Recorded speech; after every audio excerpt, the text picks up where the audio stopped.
నేపాల్లో రాజకీయాలు సంచలనంగా మారాయి. ప్రధాని పుష్పకమల్ దహల్ ప్రచండ విశ్వాసం కోల్పోవడంతో ఆయన తన పదవికి రాజీనామా చేశారు. పార్లమెంట్లో విశ్వాస పరీక్షలో ఓడిపోయిన ఆయన ఆ తర్వాత తన పదవిని కోల్పోయారు. దీంతో ఇప్పుడు నేపాల్ తదుపరి ప్రధాని ఎవరు అనే ప్రశ్న తలెత్తింది.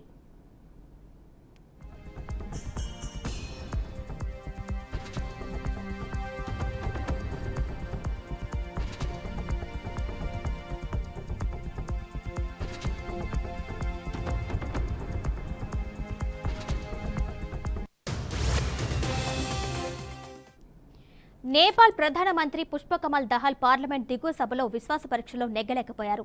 ఆయనకు మద్దతుగా కేవలం 63 ఓట్లు రాగా వ్యతిరేకంగా 193 ఓట్లు పోలయ్యాయి. ఇందులో ఎంపీ ఓటింగ్లో పాల్గొనలేదు. పార్లమెంటుకు మొత్తం 258 ఎంపీలు హాజరయ్యారు. 4 సార్లు విశ్వాస ఓటింగ్లో గెలిచిన ఆయన 5వ సారి ఓడిపోయారు.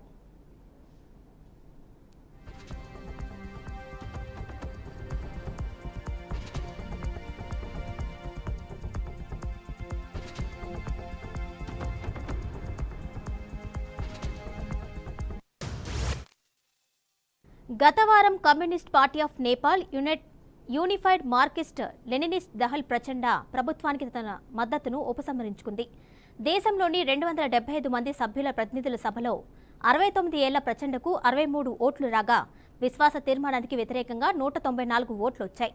విశ్వాస పరీక్ష కోసం కనీసం 138 ఓట్లు అవసరం. డిసెంబర్ 25, 2022న పదవీ బాధ్యతలు స్వీకరించిన తర్వాత ప్రచండ 4 సార్లు విశ్వాస పరీక్షలో విజయం సాధించారు. కానీ ఈసారి విఫలమయ్యారు.